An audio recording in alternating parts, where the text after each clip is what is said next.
Assalamualaikum warahmatullahi wabarakatuh. Perkenalkan, nama saya Aura Karisalonika dengan NPM 2212011422. Di sini saya akan menjelaskan terkait tugas yang telah diberikan sebelumnya, yaitu mengenai tata cara penanganan praktik monopoli dan persaingan usaha tidak sehat serta upaya hukumnya. Jadi latar belakangnya itu, persaingan usaha ini menjadi pilar penting dalam sistem ekonomi modern karena mendorong efisiensi dan inovasi. Namun, praktik curang seperti penyalahgunaan posisi dominan, persekongkolan, dan monopoli sering menimbulkan persaingan tidak sehat yang merugikan masyarakat. Untuk menjaga agar pasar berjalan adil, Indonesia ini menetapkan UU Nomor 5 Tahun 1999 sebagai dasar hukum yang mengatur batas perilaku pelaku usaha. Nah, UU Nomor 5 Tahun 99 ini memuat larangan terhadap berbagai bentuk perjanjian, kegiatan, dan penguasaan posisi dominan yang dapat menghambat persaingan. Selain aturan material, undang-undang ini juga menetapkan hukum acara serta membentuk KPPU sebagai lembaga yang bertugas mengawasi dan menegakkan ketentuan persaingan usaha melalui prosedur pemeriksaan perkara. Nah, sejalan dengan kebutuhan praktik dan perkembangan ekonomi, KPPU melakukan pembaruan aturan tata cara penanganan perkara yang terakhir ditetapkan dalam Per KPPU Nomor 2 Tahun 2023 sebagai penyempurnaan regulasi sebelumnya. Nah, dengan pembaruan ini, penegakan hukum persaingan usaha menjadi lebih efektif dan memberikan kepastian hukum bagi pelaku usaha sehingga tercipta iklim usaha yang sehat dan kompetitif. Nah, berdasarkan pemaparan latar belakang tersebut, maka permasalahan yang akan dibahas dalam makalah ini itu adalah bagaimana tata cara penanganan perkara praktik monopoli dan persaingan usaha tidak sehat dan upaya hukumnya di KPPU. Nah, jadi dalam pembahasan itu, dalam Per KPPU Nomor 2 Tahun 2023 menghadirkan sejumlah pembaruan mendasar dalam proses penanganan perkara persaingan usaha. Regulasi ini itu memperluas sumber perkara dan alat bukti, memperkenalkan pemeriksaan awal, mengatur mekanisme perubahan perilaku yang lebih ketat, menyediakan skema pemeriksaan cepat, serta memberikan kepastian hukum atas penggunaan media elektronik dalam seluruh tahapan.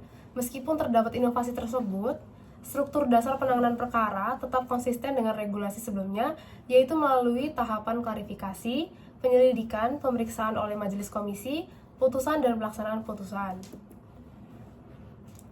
Jadi tahap awal itu dimulai dari laporan masyarakat atau inisiatif komisi.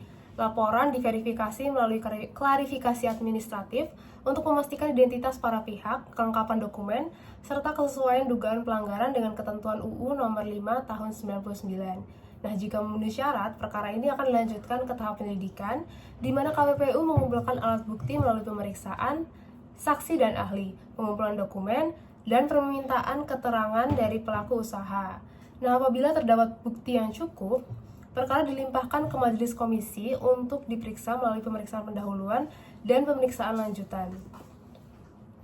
Nah, pada tahap pemeriksaan ini, terlapor ini diberikan hak untuk membela diri, menanggapi laporan dugaan pelanggaran, serta mengajukan bukti-bukti pendukung.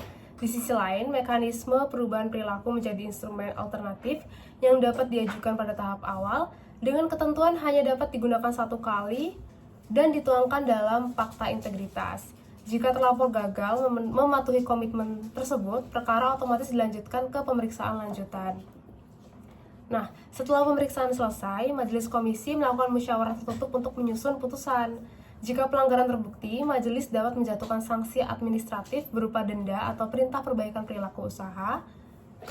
Dan pelaksanaan putusan ini menjadi tahap akhir, di mana terlapor wajib melaporkan kepatuhan dalam waktu 30 hari sejak menerima salinan putusan. Lalu KPPU kemudian melakukan monitoring, dan bila terjadi ketidakpatuhan, memiliki kewenangan untuk merekomendasikan proses hukum lanjutan, termasuk tindak pidana sesuai dengan ketentuan.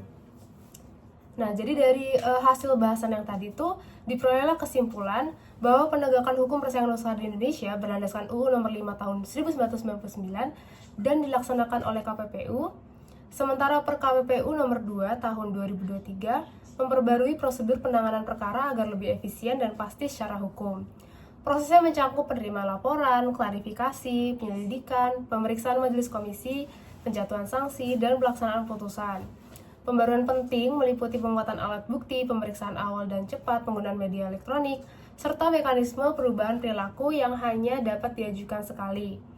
Hak terlapor ini tetap terjamin dan pelaksanaan putusan dipantau dengan batas waktu 30 hari. Selain itu, tersedia juga upaya hukum berupa keberatan dan kasasi dengan tenggat 14 hari kerja pada masing-masing tahap.